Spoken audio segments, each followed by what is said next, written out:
तो hello dear student, welcome to my channel study class में आपका स्वागत है।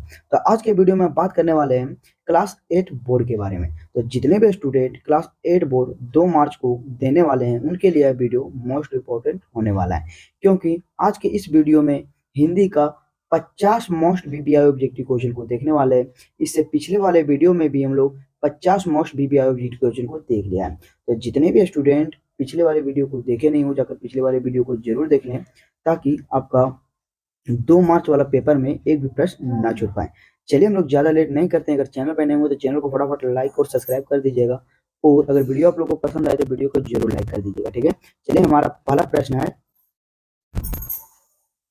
प्रश्न है हमारा कि निम्नलिखित गद्यांश को ध्यानपूर्वक पढ़कर प्रश्न संख्या 1 से लेकर 5 तक का आपका सही विकल्प को चुनना है। ठीक है, तो आप लोग एग्जामिनेशन हॉल में आप लोग पहले गद्यांश को पढ़ लीजिएगा, उसके बाद एक एक करके क्वेश्चन आने प्रश्न का उत्तर दीजिएगा। ठीक है, तो चलिए हम लोग डायरेक्ट प्रश्न पर आते हैं। और पहला प्रश्न है कि देश का भविष्य किस पर निर्भर करता है। देश का जो भविष्य वह किस पर निर्भर करता है, तो वह किसानों पर निर्भर करता है, जो ऑप्शन नंबर डी जो होगा हमारा राइट आंसर होगा। अगला प्रश्न है कि किसान किसके महान सेवक हैं। किसान किसके महान सेवक हैं, तो हमारा हो जाएगा मानवता का महान सेवक, जो कि ऑप्शन नंबर सी जो होगा हमारा राइट आंसर होगा। ठीक है, अगला प्रश्न है जीवन के लिए क्या आवश्यक है। जीवन के लिए क्या आवश्यक है, तो जीवन के लिए पोषण और संरक्षण आवश्यक है। पोषण एवं रक्षण, जो कि ऑप्शन नंबर सी जो होगा हमारा राइट आंसर होगा। ठीक है, अगला प्रश्न है राष्ट्र के पोषक कौन है। राष्ट्र के पोषक कौन है, तो हमारा किसान है, जो कि ऑप्शन नंबर ये जो होगा हमारा राइट आंसर होगा। ठीक है, अगला प्रश्न है कि जय जवान और जय किसान का नारा किसने दिया। जय जवान और जय किसान का नारा किसने दिया, तो वो दिया था हमारा लाल बहादुर शास्त्री ने, जो कि ऑप्शन नंबर बी जो होगा हमारा राइट आंसर होगा। ठीक है, तो ये सब जितने भी क्वेश्चन है वो पिछले साल से रिलेटेड क्वेश्चन है। ठीक है, तो आप लोग क्वेश्चन पर फोकस मानी नजर को आप लोग फोकस करके देखिएगा, क्योंकि आपके पास समय बहुत ही कम है। तो आप लोग को दिमाग में बैठा के चलना है क्वेश्चन को और आंसर को। ठीक है, ताकि आप लगभग 2 मार्च वाले पेपर में फोड़ सकते हैं। ठीक है, चलिए अगला प्रश्न है हमारा कि निम्नलिखित काव्यांश को ध्यानपूर्वक यानी काव्यांश को ध्यानपूर्वक पढ़कर प्रश्न संख्या कितना 6 से लेकर 10 तक का सही विकल्प को चुनना है। ठीक है, तो चलिए आप लोग काव्यांश को पढ़ लीजिएगा, हम लोग डायरेक्ट प्रश्न पर आते हैं। पहला प्रश्न है कि सूरज की किरणें किसके जैसे हंसती खिलती आई थी।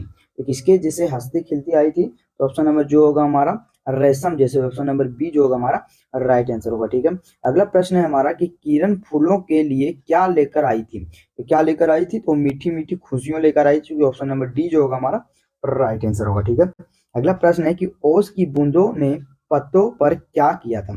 ओस की बूंदों ने पत्तों पर क्या किया था, तो पत्तों पर जो किया था उन पर एक दिया सा जला दिया था, जो कि ऑप्शन नंबर क्या होगा बी जो होगा हमारा राइट आंसर होगा। ठीक है, अगला प्रश्न है हमारा कि सूरज की विशेषता है। तो सूरज की क्या विशेषता है, तो सूरज की जो विशेषता है हमारा वह लाल लाल थाली जैसा है। क्या है, वह लाल लाल थाली जैसा, जो कि ऑप्शन नंबर सी जो होगा हमारा राइट आंसर होगा। ठीक है, अगला प्रश्न है हमारा कि नभ का पर्यायवाची शब्द है।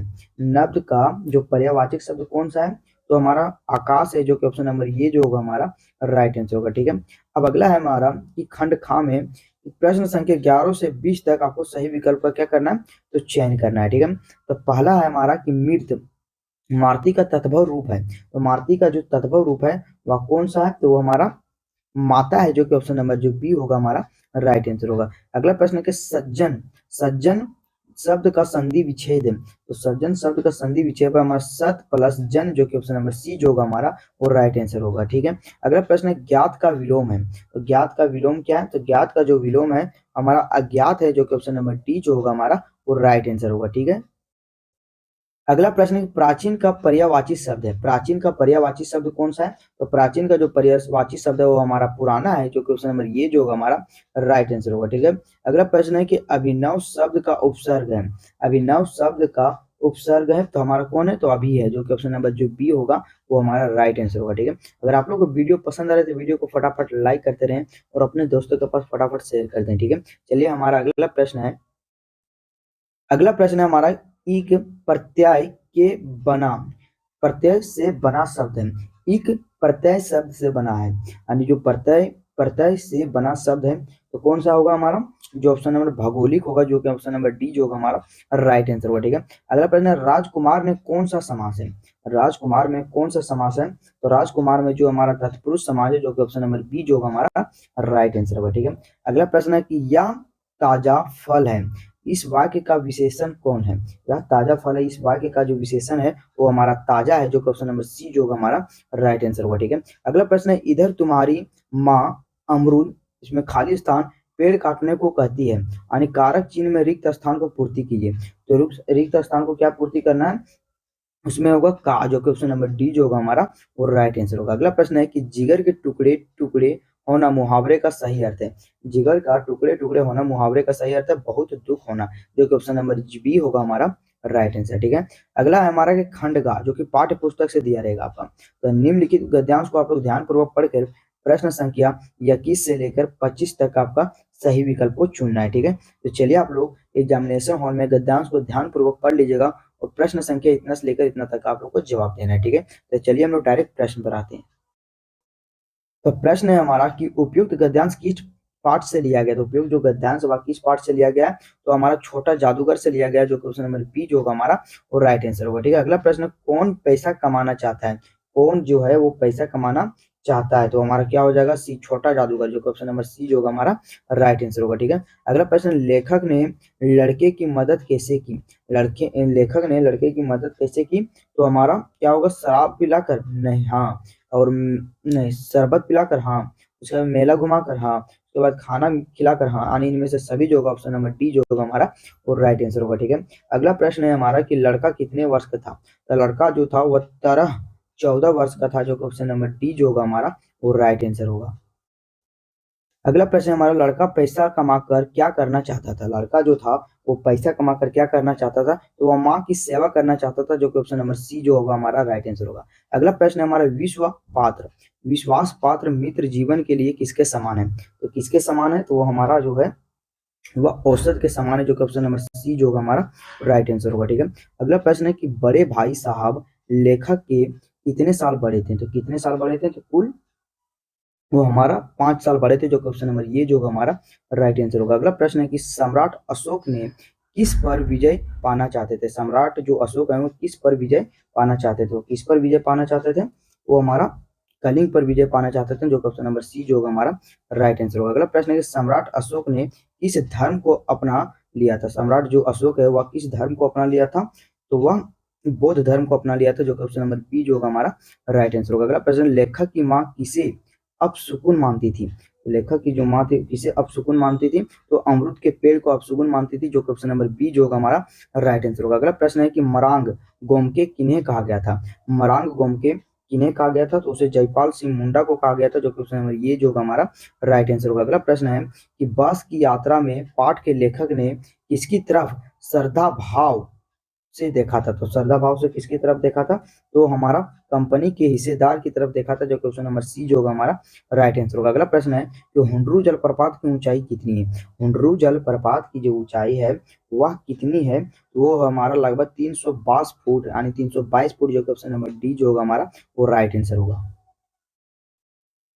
अगला प्रश्न है हमारा कि गुरु शिष्य पाठ में किसी विश्वविद्यालय का वर्णन किया गया है, तो किस विश्वविद्यालय का वर्णन किया गया है, तो हमारा हो जाएगा काशी विश्वविद्यालय, जो कि ऑप्शन नंबर ये जो होगा हमारा राइट आंसर होगा। ठीक है, अगला प्रश्न है कि किस पाठ में दिव्यांग महिला के धैर्य और दृढ़ इच्छा शक्ति एवं सफलता के बारे में बताया गया है, तो सफलता के बारे में बताया गया है, तो हमारा क्या होगा, अपराजिता, यानी अपराजिता, जो कि ऑप्शन नंबर बी जो होगा हमारा राइट आंसर होगा। अगला प्रश्न है, निम्नलिखित काव्यांश को ध्यानपूर्वक पढ़ना है, प्रश्न संख्या 36 से लेकर 40 तक आपका सही विकल्प को चुनना है। ठीक है, तो आप लोग काव्यांश को ध्यानपूर्वक पढ़ लीजिएगा और आप लोग प्रश्न का उत्तर दीजिएगा। ठीक है, तो चलिए हम लोग पहला प्रश्न है इसका कि उपयुक्त काव्यांश में किस कविता से ली गई है, जो उपयुक्त काव्यांश होगा किस कविता से ली गई है, तो हमारा डायन एवं अंधविश्वास से लिया गया है, जो कि ऑप्शन नंबर सी जो होगा हमारा राइट आंसर होगा। अगला प्रश्न, बूढ़ी औरत की कुटिया गांव में किसकी ओर थी, तो किस ओर थी बूढ़ी गांव के, तो हमारा किस ओर थी, जो कि ऑप्शन नंबर पूरब की ओर, जो ऑप्शन नंबर ये होगा हमारा राइट आंसर होगा। ठीक है, अगला प्रश्न है हमारा कि बूढ़ी औरत मजदूरी में क्या काम करने लगी थी, तो वो मजदूरी करती थी, जो कि ऑप्शन नंबर क्या होगा सी जो होगा हमारा राइट आंसर होगा। ठीक है, अगला प्रश्न है हमारा कि उपयुक्त कविता में समाज के किस बुराइयों को सामने लाया गया था, तो उसे अंधविश्वास को लाया गया था, जो क्वेश्चन नंबर बी जो होगा हमारा राइट आंसर होगा। अगला प्रश्न है हमारा कि विधवा का विलोम शब्द है, तो विधवा का जो विलोम शब्द है वो हमारा सधवा है, जो कि ऑप्शन नंबर ये जो हमारा राइट आंसर होगा। अगला प्रश्न है कि पुष्प की अभिलाषा शीर्षक कविता में कवि का नाम क्या है, तो कवि का नाम जो है हमारा माखन लाल चतुर्वेदी है, जो कि ऑप्शन नंबर ये जो हमारा राइट आंसर होगा।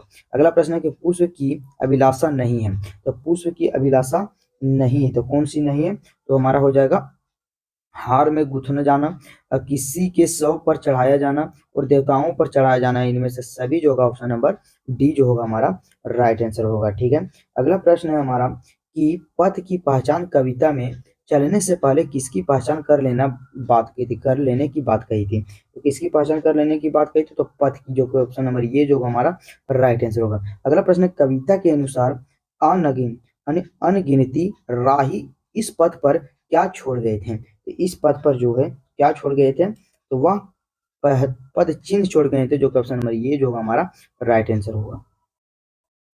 अगला प्रश्न है हमारा कि राम का भरत का संदेश शीर्षक कविता में कवि का नाम क्या है, तो कवि का जो नाम है वह हमारा तुलसीदास है, जो कि ऑप्शन नंबर सी जो होगा हमारा राइट आंसर होगा। अगला प्रश्न है राम ने भरत को क्या क्या भेंट दिया था, यानी क्या भेंट किया था, उसे क्या भेंट किया था, तो उसे खड़ाऊ भेंट किया था, जो क्वेश्चन नंबर डी जो होगा हमारा राइट आंसर होगा। अगला प्रश्न निर्मल पुतुल द्वारा रचित कविता का नाम क्या है, निर्मला पुतुल द्वारा रचित कविता का नाम क्या है, तो वह जो कविता है वह हमारा बूढ़ी पृथ्वी का दुख है, जो कि ऑप्शन नंबर सी जो होगा हमारा राइट आंसर होगा। ठीक है, अगला प्रश्न है कि पहाड़ का सीना क्यों दहलता था, पहाड़ का जो सीना था वह क्यों दहलता था, क्योंकि डायनामाइट का विस्फोट से, डायनामाइट के विस्फोट से, जो कि ऑप्शन नंबर सी जो होगा हमारा राइट आंसर होगा। अगला प्रश्न है कि बूढ़ी पृथ्वी का दुख शीर्षक कविता में बूढ़ी पृथ्वी का किस बात का दुख कही है, तो किस बात का दुख कही है, वह जो किस बात का दुख कही है, उसमें कहीं प्रकृति का दोहन हो रहा है, दूसरा में बोला प्रकृति का प्रदूषण हो रहा है, तीसरा में बोला मनुष्य की अमानवीय व्यवहार के कारण, इनमें से सभी जो कि ऑप्शन नंबर डी जो होगा हमारा वो राइट आंसर होगा। ठीक है, इस चैप्टर का यानी कि इस सेट का हमारा अंतिम क्वेश्चन रहा कि तुलसीदास के अनुसार मुखिया को किस समान होना चाहिए, तो हमारा मुख के समान होना चाहिए, जो क्वेश्चन नंबर बी जो होगा हमारा राइट आंसर होगा। ठीक है, तो आज के वीडियो में कुल 50 मोस्ट बीबीआई ऑब्जेक्टिव क्वेश्चन को देखे हैं, इससे पिछले वाले वीडियो में भी हम लोग 50 मोस्ट बीबीआई ऑब्जेक्टिव क्वेश्चन को देखे हैं। तो यूट्यूब पर हमारा लगभग मैथ हो जाए, चाहे साइंस हो जाए, चाहे सोशल साइंस हो जाए, चाहे हिंदी हो जाए, चाहे इंग्लिश हो जाए, सभी का हम लोग लगभग लगभग दो दो सेट लाए हैं। कितने कितने सेट, दो दो सेट लाए हैं। तो जितने भी स्टूडेंट जो दो दो सेट देखे नहीं है वो जाकर जरूर देख लें, क्योंकि आप लोग के पास समय बहुत ही कम है, कल आप लोग का एग्जाम है, आप लोग का आज ही एग्जाम है, क्योंकि ये वीडियो 2-3 घंटा पहले डलाएगा। ठीक है, तो एग्जाम से पहले देख लीजिए ताकि आप एग्जाम में जाकर फोड़ सकते हैं। ठीक है, तो जितने भी स्टूडेंट वीडियो को पसंद करते हैं वीडियो को लाइक कर लें और चैनल को जरूर सब्सक्राइब कर लें, ताकि आपका हर अगले बोर्ड में आप लोग को वीडियो यहाँ पर उपलब्ध मिलेगा इस चैनल पर। और आप लोग को वीडियो कैसा लगा वीडियो में कॉमेंट जरूर कर दें। ठीक है, चलिए हम लोग नेक्स्ट वीडियो में मिलते हैं आप लोग से 9वीं क्लास में, जो कि 9th बोर्ड के लिए आप लोग को वीडियो लाएंगे। ठीक है, तब